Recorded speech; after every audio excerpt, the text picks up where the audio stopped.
Good morning everyone, this is Sandhya and welcome back to the channel.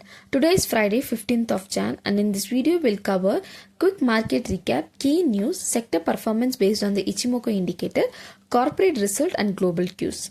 On 14th of Jan, FI were net sellers buying around 13,100 crore and selling nearly 17,900 crore, resulting in net selling of about 4,780 crore. In contrast, DII supported the market with net buying of roughly 5,200 crore.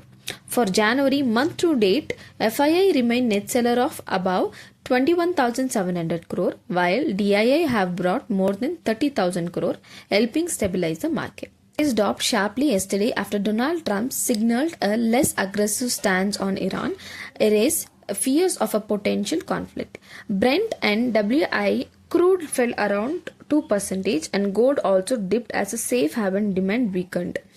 At the same time, tech stocks showed optimism, lifting a global indices thanks to a strong earnings. The impact for investor may be tomorrow. Energy stocks may remain under pressure while tech and growth sector would continue positive movement. Geopolitical updates and earnings will remain key market drivers. In India, EU trade update will be India to close a finalizing a long pending trade agreement with the European Union, potentially the largest trade pact ever for India.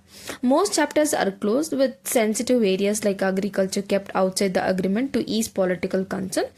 Meanwhile, the trade negotiations with the US are still dragging on, creating uncertainty for exporters facing steep tariffs. This will impact a deal with EU would boost exports, attract European investments and diversify the market beyond the US. Stalled US stocks may continue weight on sectors like textiles, automobiles and leather goods. Technical part, Nifty 50 on Jan 14 traded in a volatile range-bound manner, finally closing at 25,665. The index faced a resistance near 60,040, limiting the upside, while strong buying emerged near the first support at 25,670 level, preventing a deeper fall. A key support levels were around 25,670, 25,530 and 25,470 level, while resistance remained at 26,040, 26,150 and 26,280 level. Overall, Nifty stayed sideways, reflecting a cautious sentiment as traders awaited fresh triggers, confirming that market remains a consolidation phase. In look of Bank Nifty also traded in a cautious range-bound manner, closing at 59,580 level. Resistance near 59,660 caved against, while buying support around 59,030 prevented a sharp decline.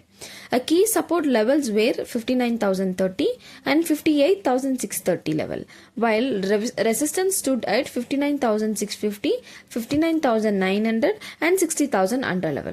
Overall, the Bank Nifty remained sideways, reflecting a trade cautious and continued market consolidation.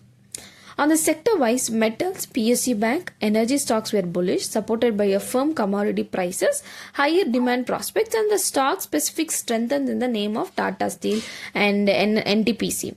On the other hand, realty, IT, auto, and FMCG stocks were weaker due to the profit booking, cautious outlook, and a rotation out of the defensive one.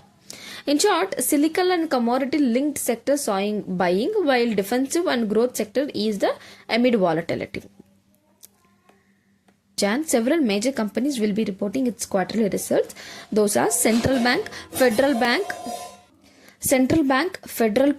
Geojit Finance, Jindal Saw, JSW Infra, L&T Finance, Polycab, Poonawalla, Reliance Industry, Soba, Tata Tech, Techam and Wipro.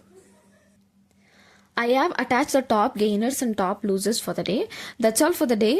This video is for the educational purposes only. Please do not make any investment decision based on it, as I am not a SEBI registered advisor. See you in the next video. Thank you.